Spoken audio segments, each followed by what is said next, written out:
Le 12 avril 1985, aux alentours de 15h30, sur l'aire de repos de la forêt d'Orléans, une femme fixe la porte des sanitaires pour hommes avec une anxiété grandissante. Cela fait maintenant 20 minutes que son mari y est entré. 20 minutes pendant lesquelles elle a vu au moins 8 personnes ressortir, mais jamais lui. Elle descend finalement de la voiture, traverse le parking sous un soleil pâle de printemps, pousse la porte métallique des toilettes et découvre un espace vide. Personne. Pas de bruit, pas de présence, juste l'écho de ses propres pas sur le carrelage humide. Jean-Marc Boileau, 42 ans, représentant commercial, père de 2 enfants, venait littéralement de disparaître dans les airs.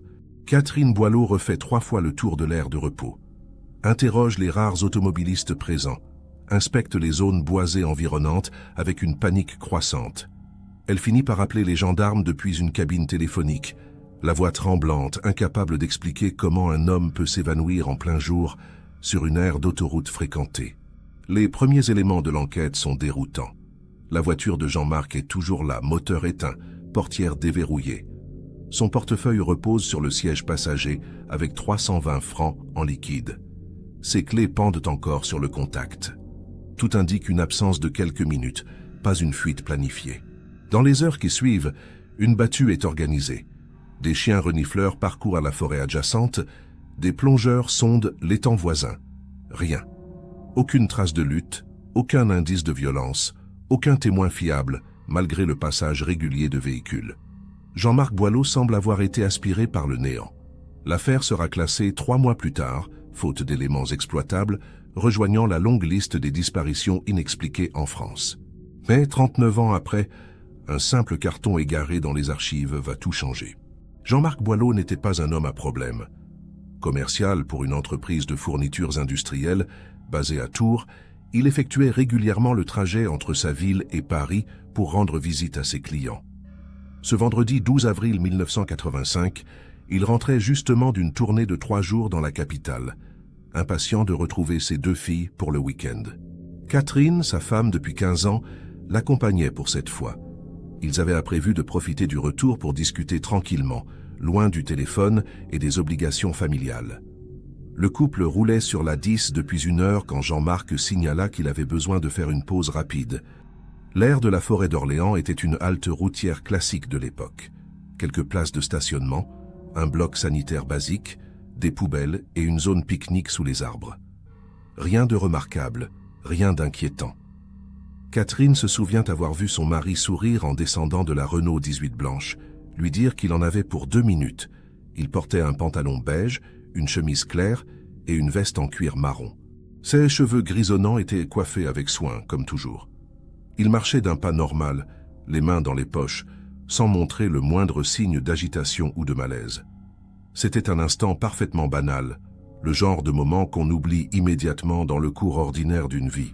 Sauf que ce moment-là allait devenir le dernier, où Catherine verrait son mari vivant. Les premières 24 heures d'enquête se concentrèrent sur les hypothèses classiques, fugue volontaire, suicide, enlèvement, accident. Mais chacune se heurtait à des incohérences majeures. Jean-Marc n'avait aucun motif apparent pour fuir. Sa situation professionnelle était stable, son couple semblait solide, ses finances équilibrées. Les recherches dans la forêt et l'étang voisin ne révélèrent aucun corps, aucun vêtement, aucun objet personnel. L'hypothèse d'un enlèvement paraissait absurde. Pourquoi cibler un commercial ordinaire sur une aire d'autoroute en plein après-midi, sans demande de rançon, sans témoin d'une quelconque altercation?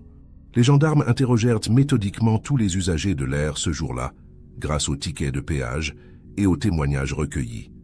Une dizaine de personnes se trouvaient sur place entre 15h15 et 15h45, l'intervalle critique. Certains se souvenaient vaguement d'un homme en veste marron, d'autres non. Personne n'avait entendu de cris, vu de véhicules suspects, remarqué quoi que ce soit d'inhabituel. L'aire de repos, ce jour-là, n'était qu'un point de passage anonyme parmi tant d'autres sur une autoroute fréquentée. Mais quelque part, entre les toilettes et le parking, Jean-Marc Boileau avait cessé d'exister. Et pendant près de 40 ans, personne ne saurait pourquoi. Avant de poursuivre cette enquête et de découvrir ce qui s'est réellement passé ce jour-là sur l'A10, je vous invite à vous abonner à la chaîne et à laisser un like si ce type d'affaires vous passionne. N'hésitez pas à écrire en commentaire de quelle ville et à quelle heure vous nous regardez, cela nous aide énormément. Maintenant, revenons à cette affaire hors du commun et découvrons ensemble comment un document oublié a tout changé. En 2024, lors d'un banal déménagement de service entre deux bâtiments de la gendarmerie d'Orléans, un archiviste tombe sur un carton mal étiqueté coincé derrière une étagère métallique. À l'intérieur, des dossiers routiers datant des années 80, principalement des constats d'accidents mineurs et des rapports de signalisation. Parmi eux, une chemise cartonnée portant la mention A10, avril 1985, d'hiver.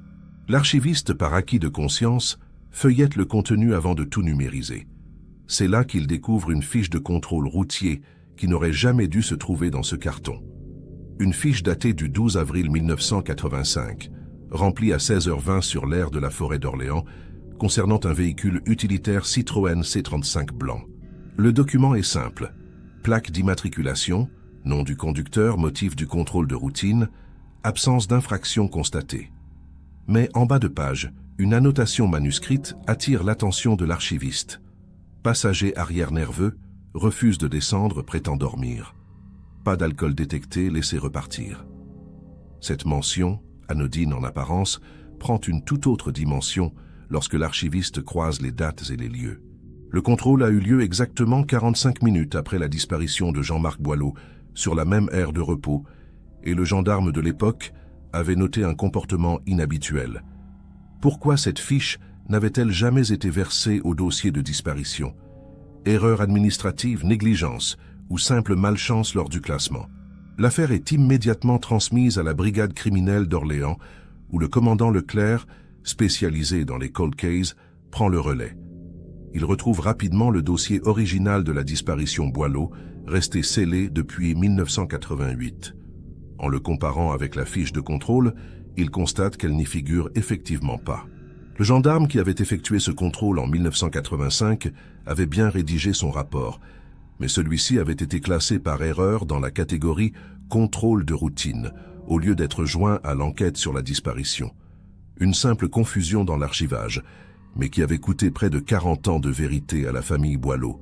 Le commandant Leclerc note le nom du conducteur du Citroën, Bernard Malherbe, 48 ans à l'époque, domicilié à Châteauroux. Les premières recherches dans les bases de données révèlent que Bernard Malherbe est décédé en 2003 d'une cirrhose du foie. Impasse. Pas tout à fait. En creusant son passé, Leclerc découvre que Malherbe était un ancien employé d'une entreprise de déménagement qui avait fait faillite en 1989. Plus troublant encore, en 1987, il avait été interrogé dans le cadre d'une affaire de vol de marchandises sur autoroute, puis relâché faute de preuves. L'homme avait donc un lien avec le transport routier et une certaine habitude des aires de repos. Mais cela ne suffisait pas à expliquer pourquoi Jean-Marc Boileau avait disparu ce jour-là. Il fallait retrouver le passager arrière nerveux mentionné dans la fiche. Qui était cette personne? Pourquoi refusait-elle de descendre du véhicule? Et surtout, que transportait réellement ce Citroën C35 blanc? Leclerc décide de lancer un appel à témoins dans la presse locale, 40 ans après les faits. Contre toute attente, une femme de 75 ans, Monique Guérin, se manifeste. Elle se souvient parfaitement de cette journée, car elle avait croisé ce même Citroën blanc sur le parking de l'Air, juste avant l'arrivée des gendarmes. Ce qui l'avait marqué à l'époque, c'était le comportement du conducteur. Il avait ouvert précipitamment les portes arrière du fourgon, jeté quelque chose à l'intérieur, puis refermé brutalement avant de remonter au volant. Monique avait trouvé cela étrange, mais sur le moment, elle ne s'était pas attardée. Seulement quelques minutes plus tard, en repassant devant le véhicule pour rejoindre sa voiture, elle avait entendu un bruit sourd provenant de l'intérieur du fourgon, comme un coup contre la paroi métallique. Elle n'avait rien dit à l'époque, pensant qu'il s'agissait peut-être d'un animal ou d'un chargement mal arrimé. Mais en lisant l'appel à témoins et en réalisant qu'un homme avait disparu ce jour-là sur cette même aire, tout s'était immédiatement reconnecté dans sa mémoire. Le commandant Leclerc prend sa déposition avec le plus grand sérieux.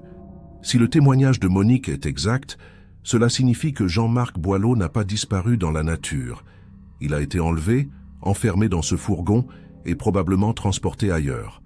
Mais pourquoi? Et par qui exactement? Bernard Malherbe était-il seul ou travaillait-il avec des complices? Le passager arrière nerveux était-il Jean-Marc lui-même ou quelqu'un d'autre impliqué dans l'affaire? Leclerc cherche alors à reconstituer l'emploi du temps de Malherbe ce jour-là. Grâce aux archives fiscales et aux anciens registres de l'entreprise de déménagement, il découvre que Malherbe effectuait ce 12 avril 1985 un transport entre Orléans et Châteauroux pour le compte d'un particulier. Le bon de commande, miraculeusement conservé dans les archives départementales, mentionne un chargement de meubles et effets personnels pour un certain Antoine Ferrand, résidant à Châteauroux. Nouveau nom, nouvelle piste. Antoine Ferrand, 62 ans à l'époque, était un antiquaire semi-retraité, connu dans la région pour ses achats discrets d'objets anciens. Rien d'illégal en apparence, mais Leclerc commence à sentir qu'il y a quelque chose de plus profond derrière cette façade respectable. En consultant les archives judiciaires, il découvre qu'Antoine Ferrand avait été suspecté en 1979 de recel d'objets volés, mais l'affaire avait été classée sans suite. L'antiquaire avait de solides relations, un avocat efficace et surtout une capacité remarquable à faire disparaître les traces compromettantes. Leclerc décide de creuser davantage et retrouve un ancien employé de Ferrand, Michel Arnoux, aujourd'hui âgé de 82 ans, et retiré dans un village de Dordogne. Lorsque Leclerc le contacte par téléphone, la voix de Michel tremble légèrement. « Je me demandais quand quelqu'un finirait par m'appeler pour cette histoire. » Il accepte de rencontrer le commandant à condition que cela reste confidentiel. 3 jours plus tard, Leclerc roule vers la Dordogne, persuadé qu'il est sur le point de résoudre l'une des plus étranges disparitions de l'histoire criminelle française. Michel Arnoux reçoit Leclerc dans son salon aux volets à demi fermés, les mains tremblantes autour d'une tasse de café. Il commence par poser une seule question. Est-ce que Catherine Boileau est toujours en vie? Leclerc confirme. Michel hoche la tête lentement comme s'il cherchait à rassembler son courage. Puis il commence à raconter. En avril 1985, il travaillait encore occasionnellement pour Antoine Ferrand, qui lui confiait des missions discrètes de transport et de manutention. Ce 12 avril, Ferrand l'avait appelé en urgence pour lui dire qu'une livraison imprévue devait être récupérée sur l'aire de la forêt d'Orléans dans l'après-midi. Michel devait rejoindre Bernard Malherbe sur place et l'aider à charger quelque chose dans le fourgon. Quelque chose que Ferrand qualifiait de délicat et urgent. Michel se souvient d'être arrivé sur l'aire vers 15h30, juste au moment où Malherbe sortait des toilettes, entraînant un homme inconscient par les bras. L'homme portait une veste en cuir marron et un pantalon beige. Michel reconnaît immédiatement, dans la description que Leclerc lui montre, Jean-Marc Boileau. À l'époque, Michel n'avait posé aucune question. Ferrand payait bien et exigeait une loyauté absolue. Malherbe avait expliqué rapidement que le type s'était évanoui dans les toilettes, probablement un malaise cardiaque, et qu'il fallait l'emmener discrètement à l'hôpital sans alerter les secours pour éviter une enquête inutile. Michel, naïf ou simplement trop effrayé pour contester, avait aidé à hisser Jean-Marc à l'arrière du fourgon. Puis Malherbe avait refermé les portes et ordonné à Michel de monter à l'arrière avec lui pour surveiller son état. Le fourgon avait ensuite redémarré. Quelques minutes plus tard, les gendarmes les avaient contrôlés. Michel était resté assis à l'arrière, terrorisé, feignant de dormir pour ne pas avoir à répondre aux questions. Malherbe avait géré la situation avec un calme déconcertant, montrant ses papiers, expliquant qu'il transportait des meubles, rien de plus. Les gendarmes n'avaient pas insisté, probablement pressés de terminer leur contrôle de routine. Le fourgon était reparti en direction de Châteauroux. Pendant le trajet, Michel avait réalisé que Jean-Marc Boileau n'était pas simplement évanoui. Il était ligoté, un chiffon enfoncé dans la bouche, les yeux fermés. Malherbe lui avait alors dit froidement « Tu fermes ta gueule et tu oublies tout ça, sinon c'est toi qui finiras au fond d'un étang. » Michel n'avait plus jamais posé de questions. Arrivés à Châteauroux, ils avaient livré Jean-Marc directement dans l'arrière-boutique de l'atelier d'Antoine Ferrand, situé dans une zone industrielle peu fréquentée. Ferrand les attendait, nerveux mais déterminé. Michel se souvient qu'il portait des gants en cuir, comme s'il s'apprêtait à manipuler quelque chose de précieux. Malherbe et Michel avaient déposé Jean-Marc sur une bâche plastique étalée au sol, puis Ferrand les avait payés en liquide et leur avait ordonné de partir immédiatement. Michel n'avait jamais revu Jean-Marc Boileau. Il n'avait jamais su ce qui lui était arrivé ensuite. Pendant 39 ans, Il avait vécu avec ce secret, rongé par la culpabilité, mais trop terrorisé pour parler. Aujourd'hui, il dit à Leclerc qu'il veut seulement que la vérité éclate, même si cela doit le conduire en prison. Le commandant Leclerc enregistre chaque mot de la confession de Michel Arnoux. Mais une question brûle encore. Pourquoi? Pourquoi Antoine Ferrand aurait-il fait enlever un commercial ordinaire sur une aire d'autoroute? Michel n'a pas la réponse complète, mais il se souvient d'un détail troublant. Quelques semaines avant la disparition, Ferrand avait reçu la visite d'un homme élégant, la quarantaine, qui cherchait désespérément à récupérer un objet que Ferrand aurait acheté lors d'une vente aux enchères. Un objet que Ferrand refusait de revendre. Michel ne savait pas de quoi il s'agissait exactement, mais il avait entendu des éclats de voix, des menaces voilées, puis l'homme était parti en claquant la porte. Quelques jours plus tard, Ferrand avait reçu un appel anonyme. Michel n'avait entendu qu'un côté de la conversation, mais Ferrand semblait paniqué. Il avait raccroché en murmurant « Ils savent où je suis ». Et maintenant, Leclerc commence à comprendre que Jean-Marc Boileau n'était peut-être qu'un pion dans une affaire bien plus sombre. Le commandant Leclerc retourne à Orléans avec la déposition de Michel Arnoux et entame immédiatement des recherches approfondies sur Antoine Ferrand.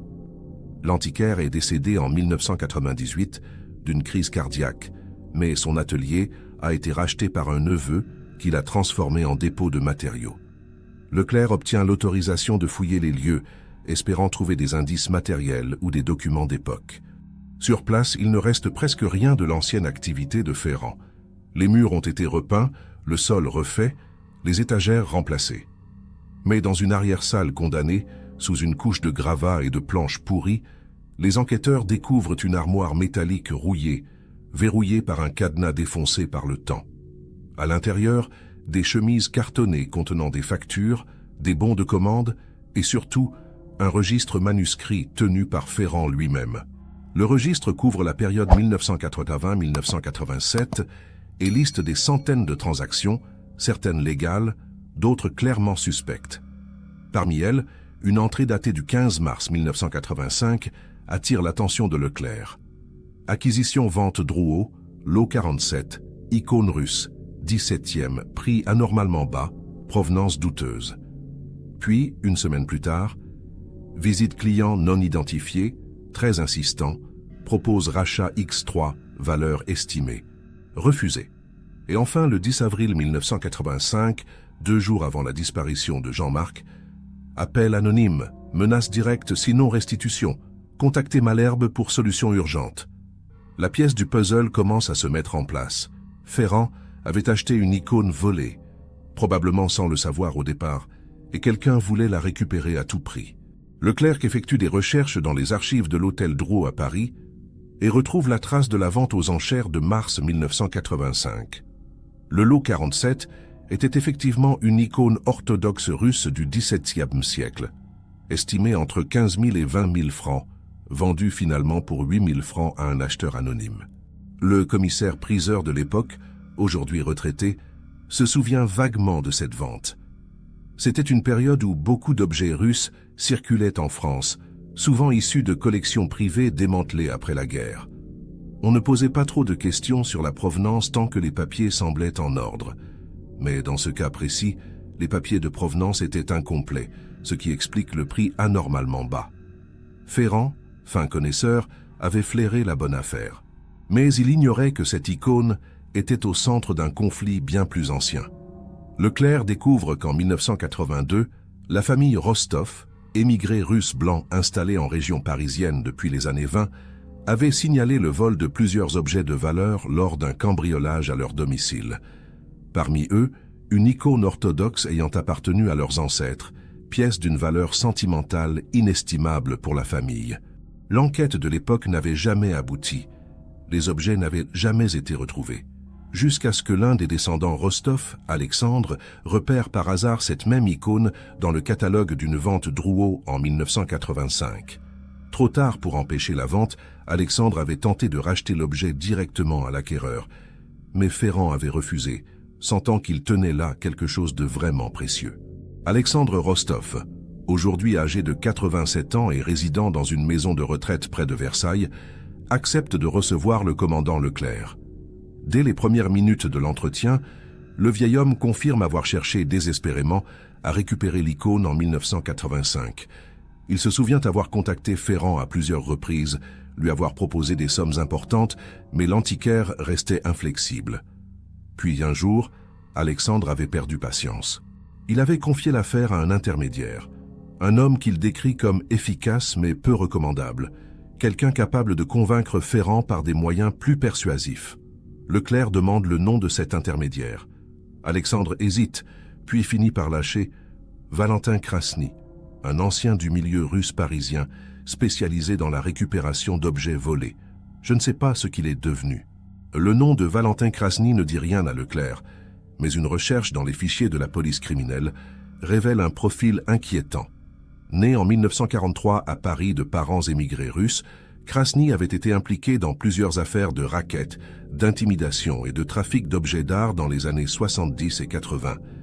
Il n'avait jamais été condamné lourdement, mais son nom revenait régulièrement dans les marges des enquêtes. En 1985, il opérait principalement dans la région parisienne, mais ses activités s'étendaient parfois jusqu'en province lorsque des objets de valeur étaient en jeu. Leclerc comprend alors que Ferrand, sentant la pression monter, avait probablement paniqué et fait appel à Malherbe pour trouver une solution radicale. Mais où Jean-Marc Boileau entre-t-il dans cette histoire? La réponse se trouve dans un autre document retrouvé dans l'armoire de Ferrand. Une fiche manuscrite, griffonnée à la hâte, portant le nom J.M. Boileau, suivi de l'inscription « Représentant fournitures industrielles, Tours, contact régulier ». Leclerc relit plusieurs fois cette fiche avant de comprendre. Jean-Marc Boileau était client de l'entreprise de déménagement de Malherbe depuis plusieurs années pour des livraisons professionnelles ponctuelles. Malherbe connaissait donc Jean-Marc, au moins de vue. Mais cela n'explique toujours pas pourquoi il avait été enlevé ce jour-là. Leclerc décide de recontacter Michel Arnoux pour lui poser cette question précise. Michel réfléchit longuement au téléphone, puis se souvient d'un détail qu'il avait oublié de mentionner lors de leur première rencontre. Le jour de l'enlèvement, avant d'arriver sur l'aire de repos, Malherbe avait reçu un appel téléphonique dans le fourgon, grâce à un des premiers téléphones de voiture de l'époque. Michel n'avait entendu qu'une partie de la conversation, mais Malherbe avait dit quelque chose comme « Oui, je le connais, il passe souvent par là 10 le vendredi. Je peux m'en occuper. » Puis il avait raccroché et expliqué à Michel qu'il devait récupérer quelqu'un sur l'aire de la forêt d'Orléans dans l'après-midi. Michel n'avait pas compris sur le moment que « récupérer » signifiait « enlever ». Malherbe avait simplement garé le fourgon sur l'aire, attendu patiemment, puis était entré dans les toilettes quelques minutes après avoir vu Jean-Marc y pénétrer. Il en était ressorti en le traînant, inconscient, probablement assommé ou drogué. Leclerc reconstitue alors le scénario probable. Valentin Krasny, mandaté par Alexandre Rostov pour récupérer l'icône, avait fait pression sur Antoine Ferrand. Ferrand, terrorisé, avait cherché un moyen de se protéger en créant un levier de négociation. Il avait demandé à Malherbe d'enlever quelqu'un qui pourrait servir d'otage ou de monnaie d'échange. Jean-Marc Boileau, simple commercial sans lien avec l'affaire, avait été choisi précisément parce qu'il était une cible facile. Malherbe le connaissait, savait qu'il empruntait régulièrement l'A10 le vendredi et pouvait donc l'intercepter sans éveiller de soupçons. Un enlèvement opportuniste, froid, calculé, Jean-Marc n'était qu'un pion sacrifié dans une guerre souterraine pour une icône volée. Mais cela soulève une question terrible. Qu'est-il advenu de Jean-Marc après son transfert à Châteauroux? Leclerc sait qu'il doit retrouver Valentin Krasny ou au moins découvrir ce qui s'est passé dans les jours suivant l'enlèvement. Les archives de la police indiquent que Krasny a été arrêté en 1991 pour une affaire de recel, condamné à 3 ans de prison, puis libéré en 1993. Depuis, plus aucune trace officielle. Leclerc lance un avis de recherche discret dans les fichiers nationaux et obtient une réponse inattendue. Valentin Krasny est toujours en vie, âgé de 81 ans, résidant dans un quartier résidentiel de Meudon. Leclerc prend immédiatement la route pour l'Île-de-France, sachant qu'il est sur le point de confronter l'un des derniers acteurs vivants de cette tragédie. Krasny le reçoit dans un appartement impeccablement rangé, vêtu d'un costume 3 pièces malgré son âge avancé. Il écoute Leclerc exposer les faits sans broncher, puis sourit légèrement. « Vous êtes venu pour l'icône ou pour le commercial ?» Leclerc répond qu'il est venu pour Jean-Marc Boileau. Krasny hoche la tête, allume une cigarette et commence à raconter. En avril 1985, il avait effectivement été mandaté par Alexandre Rostov pour récupérer l'icône. Il s'était rendu chez Ferrand, avait exercé une pression psychologique, mais l'antiquaire s'était montré plus coriace que prévu. Puis, quelques jours plus tard, Ferrand avait rappelé Krasny pour lui proposer un marché. « Je te rends l'icône si tu garantis que personne ne me touchera après. » Krasny avait accepté, pensant que l'affaire allait se régler simplement. Mais lorsqu'il s'était rendu à Châteauroux le 13 avril pour récupérer l'icône, Ferrand lui avait montré quelque chose d'inattendu. Un homme ligoté dans l'arrière-boutique, inconscient mais vivant. Ferrand avait expliqué qu'il s'agissait d'une assurance supplémentaire pour garantir qu'aucune représaille ne serait exercée contre lui. Krasny avait été choqué. Il n'avait jamais demandé cela, n'avait jamais voulu d'otage. Mais Ferrand était devenu paranoïaque, convaincu que Krasny allait le tuer dès qu'il aurait récupéré l'icône. Krasny avait alors pris l'icône et ordonné à Ferrand de relâcher immédiatement Jean-Marc Boileau. Ferrand avait promis de le faire, mais Krasny savait au fond de lui que l'antiquaire mentait. Il avait quitté Châteauroux avec l'icône, l'avait rendue à Alexandre Rostov et n'avait plus jamais entendu parler de Ferrand ou de Jean-Marc. Leclerc demande alors la question fatale. « Pensez-vous que Ferrand a tué Jean-Marc Boileau ?» Krasny écrase sa cigarette lentement, réfléchit, puis répond « Je pense que Ferrand était un lâche. Trop lâche pour tuer quelqu'un de ses propres mains, mais assez lâche pour laisser quelqu'un d'autre le faire à sa place. Si Boileau est mort, c'est probablement Malherbe qui s'en est chargé, sur ordre de Ferrand, ou par initiative personnelle pour éliminer un témoin gênant. Leclerc sait que Malherbe est mort depuis 20 ans, tout comme Ferrand. Mais il reste une dernière piste à explorer, le lieu exact où Jean-Marc aurait pu être retenu, puis éliminé. Michel Arnoux avait mentionné une arrière-boutique dans la zone industrielle de Châteauroux, mais l'endroit a probablement changé depuis. Leclerc doit retourner sur place et fouiller méthodiquement. De retour à Châteauroux, Leclerc localise l'ancien atelier d'Antoine Ferrand grâce aux archives cadastrales. Le bâtiment existe toujours, transformé en entrepôt de pièces automobiles.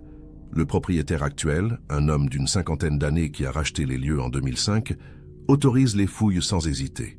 L'équipe technique de la gendarmerie investit les locaux avec des chiens formés à la détection de restes humains et des sondes thermiques pour détecter d'éventuelles cavités ou fosses dissimulées sous le béton. Pendant 3 jours, ils inspectent chaque centimètre carré de l'entrepôt, sondent les murs, percent le sol à plusieurs endroits. Rien. Aucune trace de corps, aucun indice matériel lié à Jean-Marc Boileau. Leclerc commence à craindre que le corps ait été transporté ailleurs, peut-être dans une forêt, un étang, ou même dissous. Mais au 3e jour, un des techniciens remarque une anomalie dans l'angle sud-ouest du bâtiment. Une section du sol en béton présente une densité légèrement différente des autres zones, comme si elle avait été coulée à une période différente. Les analyses au radar de sol confirment qu'il y a effectivement une cavité sous cette section, probablement une ancienne fosse septique ou un réservoir oublié. L'équipe décide de percer. À 1 mètre de profondeur, la foreuse heurte quelque chose de solide. Leclerc ordonne de creuser manuellement pour préserver d'éventuelles preuves. Les techniciens dégagent progressivement une dalle de béton épaisse, visiblement coulée dans les années 80. Dessous, une cavité d'environ 2 mètres de profondeur, obscure et humide. Et au fond, enveloppée dans une bâche plastique noircie par le temps, des restes humains. L'expertise médico-légale est lancée immédiatement. Les ossements, bien que partiellement dégradés par l'humidité et le temps, sont suffisamment préservés pour permettre une analyse. Le squelette est celui d'un homme adulte, mesurant environ 1,75 m, âgé de 40 à 50 ans au moment du décès. Les vêtements retrouvés dans la bâche correspondent exactement à la description donnée par Catherine Boileau en 1985. Pantalon beige, chemise claire, veste en cuir marron. Un portefeuille en cuir, miraculeusement intact grâce à la bâche hermétique, contient une carte d'identité au nom de Jean-Marc Boileau. Il n'y a plus aucun doute. Après 39 ans, le corps du commercial disparu vient d'être retrouvé dans une fosse clandestine à Châteauroux. L'analyse des ossements révèle la cause probable de la mort. Fracture du crâne compatible avec un coup violent porté à l'arrière de la tête, probablement avec un objet contondant. Aucune trace de ligature ou de blessure défensive, ce qui suggère que Jean-Marc a été frappé par surprise peut-être alors qu'il était encore inconscient ou ligoté.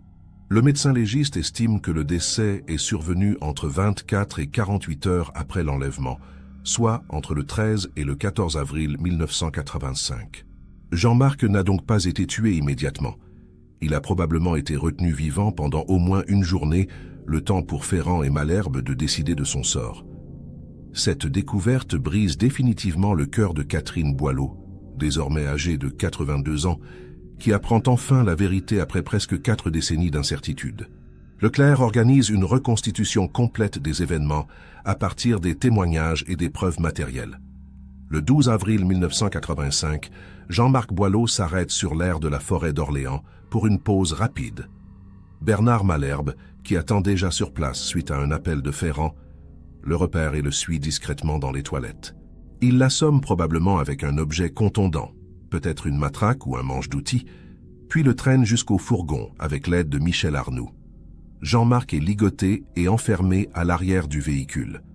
Malgré le contrôle des gendarmes quelques minutes plus tard, le fourgon repart en direction de Châteauroux. Jean-Marc est livré à Ferrand, qui le retient dans son arrière-boutique comme garantie contre d'éventuelles représailles de Krasny. Le 13 avril, Krasny récupère l'icône et part, laissant Jean-Marc entre les mains de Ferrand. L'antiquaire, paniqué et probablement conscient que garder un otage vivant est bien trop risqué, ordonne à Malherbe de s'en débarrasser.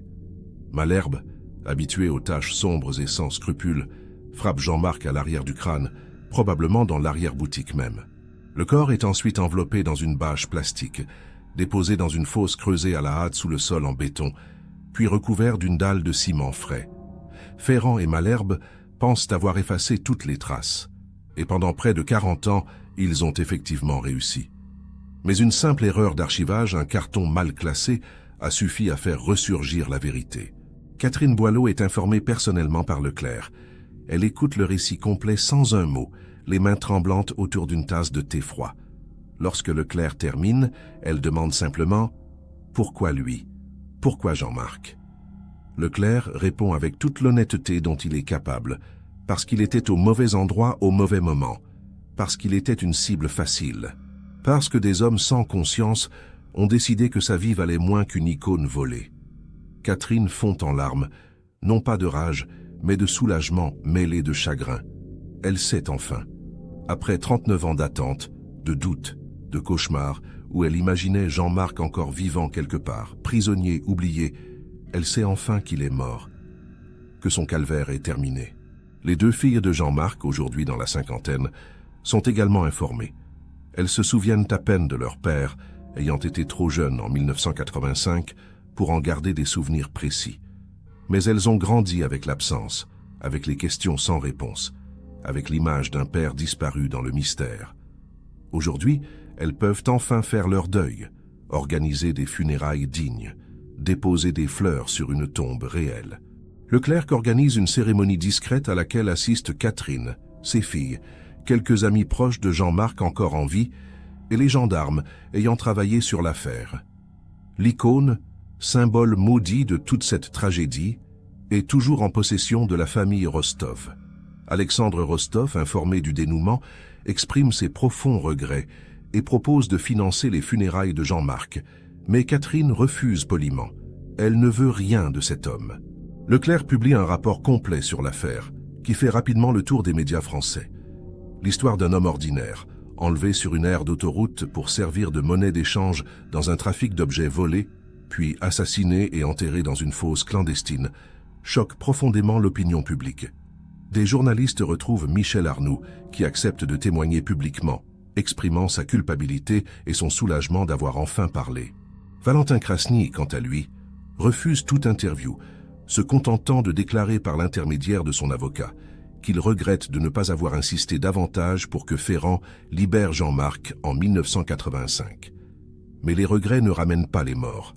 Jean-Marc Boileau est enterré au cimetière de Tours, près de la maison où il a vécu ces dernières années. L'affaire soulève également des questions juridiques complexes. Tous les responsables directs sont morts. Ferrand en 1998, Malherbe en 2003. Michel Arnoux, complice indirect, pourrait théoriquement être poursuivi, mais son âge avancé, sa coopération totale et le fait qu'il n'ait pas porté de coup direct conduisent le procureur à classer l'affaire sans poursuite à son encontre. Valentin Krasny, bien qu'impliqué dans le contexte de l'enlèvement, n'a jamais ordonné ni participé directement à la séquestration ou au meurtre de Jean-Marc. Il ne sera pas poursuivi non plus. Juridiquement, l'affaire est donc close, sans condamnation, ce qui frustre certains membres de la famille. Mais pour Catherine, l'essentiel est ailleurs. Elle sait enfin ce qui est arrivé à son mari. Elle peut enfin tourner la page.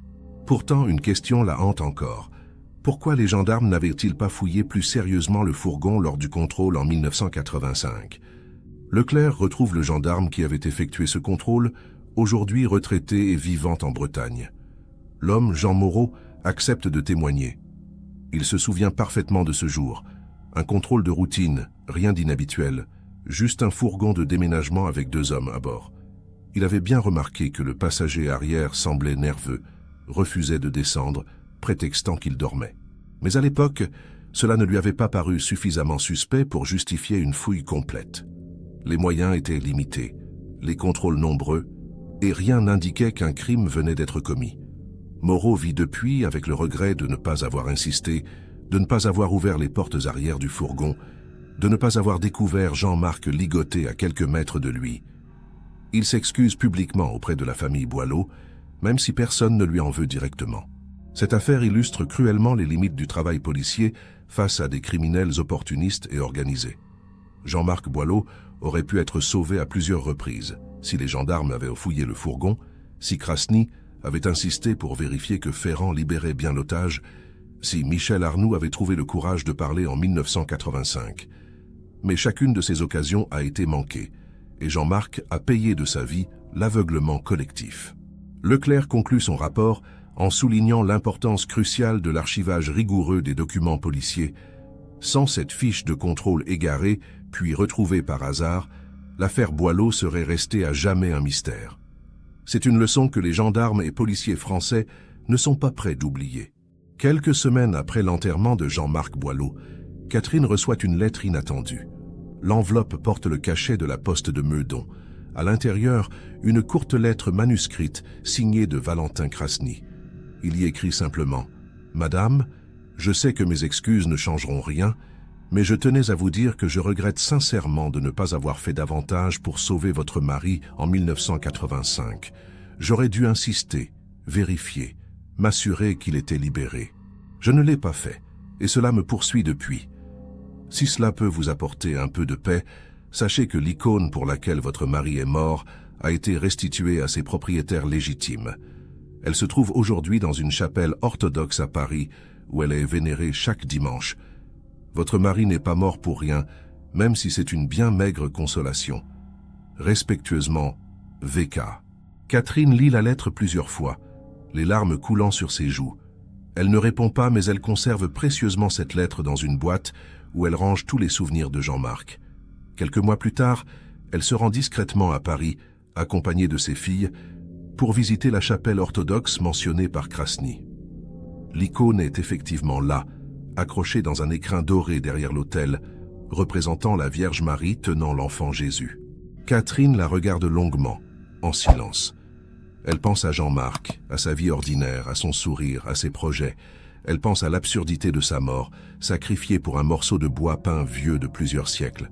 Elle allume un cierge, fait une courte prière, puis quitte la chapelle sans un mot. Elle ne reviendra jamais. L'affaire Boileau devient rapidement un sujet d'étude dans les académies de police et de gendarmerie en France.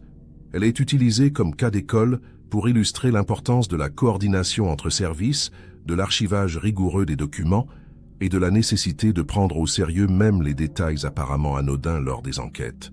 Le commandant Leclerc est invité à donner plusieurs conférences sur le sujet, où il insiste sur un point clé. Un simple contrôle routier, une fiche mal classée, un témoin qui ne se manifeste pas, chaque petit élément compte.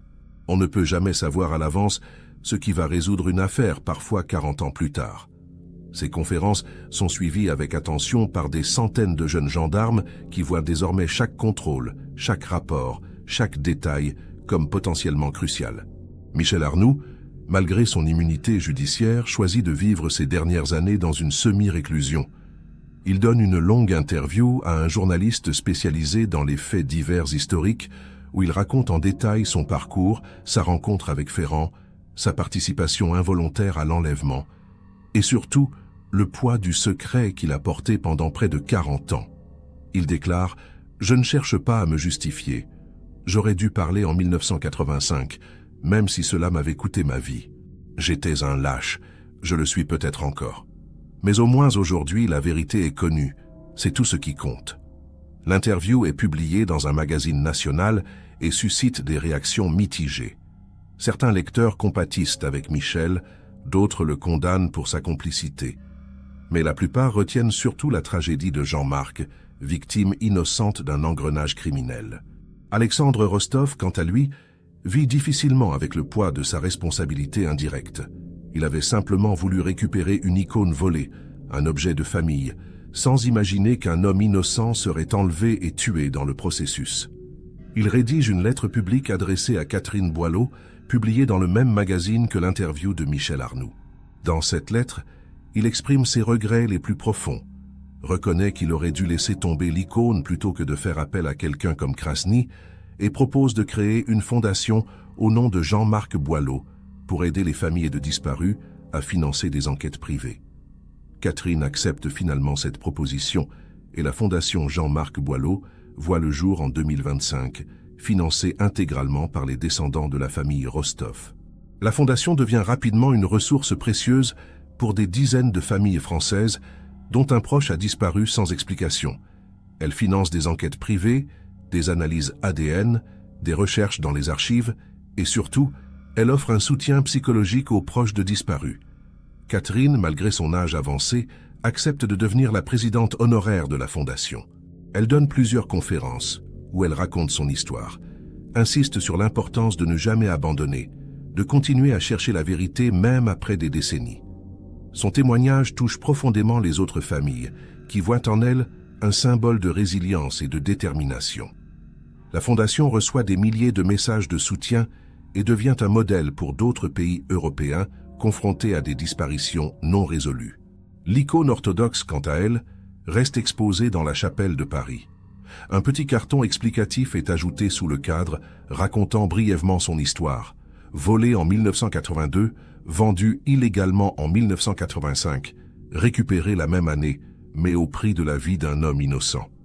Les visiteurs de la chapelle s'arrêtent souvent devant l'icône, lisent le carton et méditent sur l'absurdité de la violence humaine. Certains allument des cierges à la mémoire de Jean-Marc Boileau, même s'ils ne l'ont jamais connu. L'icône devient ainsi un lieu de mémoire inattendu, un rappel silencieux que derrière chaque objet d'art, chaque transaction, chaque conflit, il y a des vies humaines fragiles qui peuvent être brisées en un instant.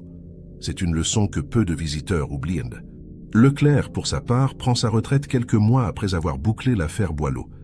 Il est décoré de la médaille d'honneur de la gendarmerie pour sa ténacité et son professionnalisme. Lors de la cérémonie, il déclare « Je n'ai fait que mon travail ». Le vrai héros de cette histoire, c'est Jean-Marc Boileau, qui mérite qu'on se souvienne de lui non pas comme une victime, mais comme un homme, un père, un mari aimant. Et c'est aussi Catherine, qui a attendu la vérité pendant 39 ans sans jamais perdre espoir. Mon rôle était simplement de reconnecter les points, de suivre les indices là où ils menaient. La justice, même tardive, vaut toujours la peine d'être poursuivie. Ces mots résonnent profondément dans l'assistance, composée de gendarmes, de magistrats et de journalistes. L'affaire Boileau devient un symbole de cette justice tardive mais obstinée. Dans les mois qui suivent, plusieurs autres affaires classées sont rouvertes en France, inspirées par la résolution de l'affaire Boileau. Des familles de disparus reprennent espoir, persuadées qu'un détail oublié, une archive mal classée, un témoin qui n'a jamais parlé, pourrait encore faire ressurgir la vérité. Les gendarmeries régionales reçoivent des centaines de demandes de réexamen de dossiers anciens. Certaines aboutissent, d'autres non, mais l'effet d'entraînement est indéniable. L'histoire de Jean-Marc Boileau rappelle à tous que le temps ne fait pas disparaître les crimes. Il les met simplement en sommeil. Et parfois, il suffit d'un hasard, d'une erreur d'archivage corrigée pour que la vérité explose au grand jour. C'est une leçon que la justice française ne devrait jamais oublier. Catherine Boileau vit aujourd'hui entourée de ses filles et de ses petits-enfants. Elle a retrouvé une certaine paix intérieure, même si la douleur de la perte ne disparaîtra jamais complètement. Chaque année, le 12 avril, elle se rend sur la tombe de Jean-Marc pour déposer des fleurs et passer quelques heures en silence. Ses filles l'accompagnent parfois, mais souvent elle préfère y aller seule, pour parler à Jean-Marc, lui raconter sa vie, lui dire qu'elle ne l'a jamais oublié, qu'elle ne l'oubliera jamais. Et dans ces moments-là, elle se souvient du sourire de Jean-Marc, de sa voix, de ses rires, de tout ce qu'il était avant ce terrible jour d'avril 1985. Elle se souvient d'un homme ordinaire, victime d'une violence extraordinaire, mais dont la mémoire continue de vivre grâce à ceux qui l'ont aimé.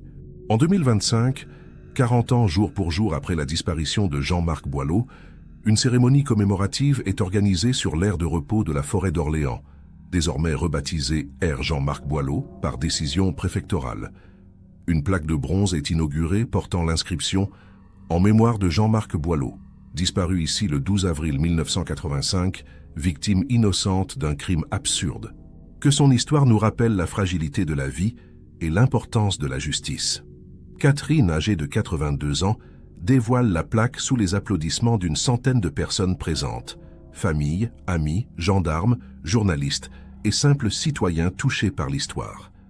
La cérémonie est sobre mais émouvante, ponctuée de prises de parole et de dépôts de fleurs. Un moment de silence est observé à 15h30, l'heure exacte à laquelle Jean-Marc est entré dans les toilettes, pour ne plus jamais en ressortir. Après la cérémonie, Catherine accorde une dernière interview à un journaliste de la télévision nationale. Elle parle avec calme et dignité, évoque les années d'attente, les doutes, les cauchemars, mais aussi le soulagement d'avoir enfin obtenu des réponses. Elle insiste sur un point. « Je ne veux pas que Jean-Marc soit réduit à sa mort. Il était un homme bon, un père aimant, un mari attentionné. Il aimait son travail, ses filles, les balades en forêt le dimanche. Il méritait de vieillir, de voir ses petits-enfants grandir. Il méritait une vie normale. C'est cela que je veux que les gens retiennent. Pas la tragédie de sa mort, mais la beauté de sa vie. » Ces mots touchent des millions de téléspectateurs et l'histoire de Jean-Marc Boileau devient un symbole national de la nécessité de se souvenir des victimes au-delà de leur statut de victime. L'icône orthodoxe, objet maudit de toute cette affaire, continue d'attirer des visiteurs curieux dans la chapelle parisienne. Certains viennent par dévotion religieuse, d'autres par simple curiosité historique. Mais tous repartent avec la même impression, que la beauté d'un objet d'art ne justifie jamais la violence exercée pour le posséder. La famille Rostov, consciente du poids symbolique de l'icône, décide finalement de la donner à un musée national d'art religieux, où elle sera exposée avec une explication complète de son histoire tragique.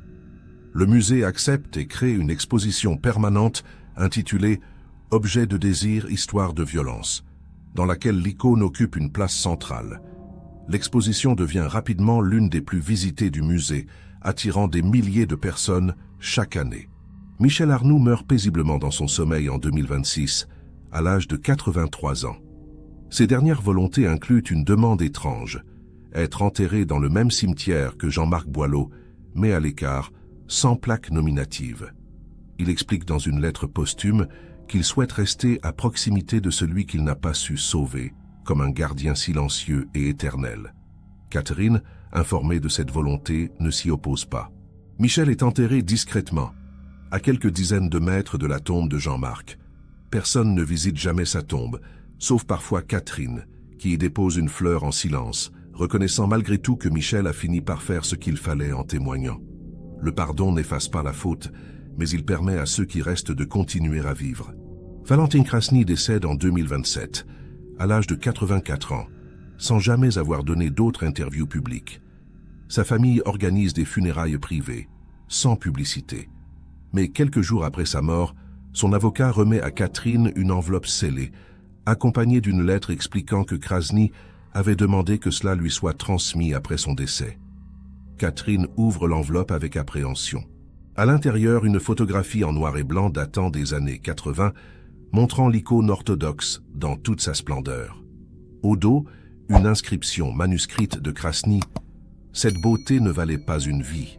Je le sais maintenant, trop tard. » Catherine regarde longuement la photo puis la range dans la boîte à souvenirs, à côté de la lettre que Krasny lui avait envoyée des années plus tôt.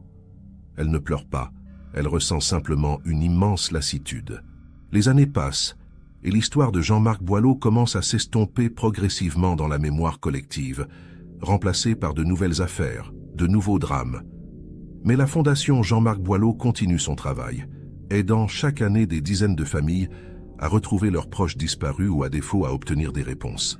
Catherine, malgré son grand âge, reste impliquée dans la Fondation, répondant personnellement aux lettres de familles en détresse, offrant son soutien et son expérience. Elle devient une figure respectée et aimée dans le milieu associatif, un symbole vivant de la résilience face à l'injustice. Lorsqu'elle meurt en 2030, à l'âge de 87 ans, des centaines de personnes assistent à ses funérailles, venues rendre hommage à une femme qui a transformé sa tragédie personnelle en force pour aider les autres. Catherine est enterrée aux côtés de Jean-Marc, réunissant enfin le couple séparé depuis 45 ans. Sur sa tombe, une inscription simple « Catherine Boileau, épouse aimante, mère dévouée, combattante de la vérité ». Ses filles poursuivent le travail de la Fondation, perpétuant la mémoire de leur père et l'héritage de leur mère. L'aire de repos.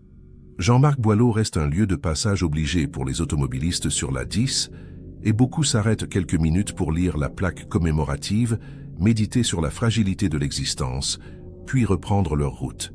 C'est un lieu de mémoire discret mais puissant, rappelant qu'un simple arrêt sur une aire d'autoroute peut basculer une vie entière, et que la justice, même tardive, mérite toujours d'être poursuivie. L'affaire Boileau reste enseignée dans les académies de police et de gendarmerie comme un cas exemplaire de résolution d'une cold case, grâce à la persévérance, à l'archivage rigoureux et à la coopération des témoins. Le commandant Leclerc, décédé en 2029, est posthumement reconnu comme l'un des meilleurs enquêteurs de sa génération. Ses méthodes, basées sur l'attention aux détails et la réexploitation systématique des archives anciennes, inspirent une nouvelle génération de gendarmes et de policiers. Plusieurs affaires classées sont résolues dans les années suivantes grâce à des approches similaires, prouvant que l'héritage de Leclerc dépasse largement le cadre de l'affaire Boileau. La justice, même lente, finit toujours par avancer. C'est la leçon que Jean-Marc Boileau, malgré lui, a offerte à toute une nation. Une leçon que personne ne devrait jamais oublier. L'histoire de Jean-Marc Boileau est celle d'un homme ordinaire happé par l'engrenage d'une violence absurde, sacrifié sur l'autel de la cupidité et de la lâcheté humaine. Pendant près de 40 ans, sa disparition est restée un mystère insondable, une plaie ouverte dans le cœur de sa famille. Mais grâce à un simple hasard d'archivage, à la ténacité d'un commandant de gendarmerie et au courage tardif d'un témoin rongé par la culpabilité, la vérité a fini par éclater. Jean-Marc n'a pas été oublié. Sa mémoire continue de vivre à travers la fondation qui porte son nom, à travers la plaque commémorative sur l'aire d'autoroute, à travers les milliers de personnes touchées par son histoire. Il n'était qu'un père de famille en route vers sa maison, mais son destin tragique a changé des vies, inspiré des réformes et rappelé à tous que chaque vie compte. Catherine Boileau a montré au monde entier ce que signifie la résilience. Elle a attendu, espéré, douté, souffert, mais elle n'a jamais renoncé. Et lorsque la vérité a enfin émergé, elle a trouvé la force de transformer sa douleur en action, créant un héritage durable pour aider d'autres familles à traverser l'épreuve qu'elle-même avait vécue. Son exemple reste une source d'inspiration pour tous ceux qui luttent contre l'injustice, qui refusent de laisser les crimes impunis, qui croient en la possibilité d'une justice, même tardive. Catherine n'était pas une héroïne au sens classique du terme, mais une femme ordinaire confrontée à une tragédie extraordinaire et qui a choisi de ne jamais abandonner. C'est peut-être cela, au fond, le véritable héroïsme. Quant aux coupables, ils ont tous emporté leurs secrets dans la tombe, échappant à la justice humaine mais pas au poids de leurs actes. Ferrand, Malherbe, Krasny et même Michel Arnoux ont tous, d'une manière ou d'une autre, payé le prix de leur implication dans cette tragédie. Certains par la culpabilité, d'autres par la honte, d'autres encore par l'oubli. Mais aucun n'a réussi à effacer ce qu'ils avaient fait. L'histoire les a rattrapés, et leur nom restera à jamais associé à cette affaire sordide. C'est une forme de justice imparfaite, certes, mais c'est tout ce qui reste lorsque les tribunaux ne peuvent plus agir. La mémoire collective devient alors le dernier tribunal, celui qui juge sans prescription, sans délai, sans pitié. Et devant ce tribunal-là, personne n'échappe vraiment.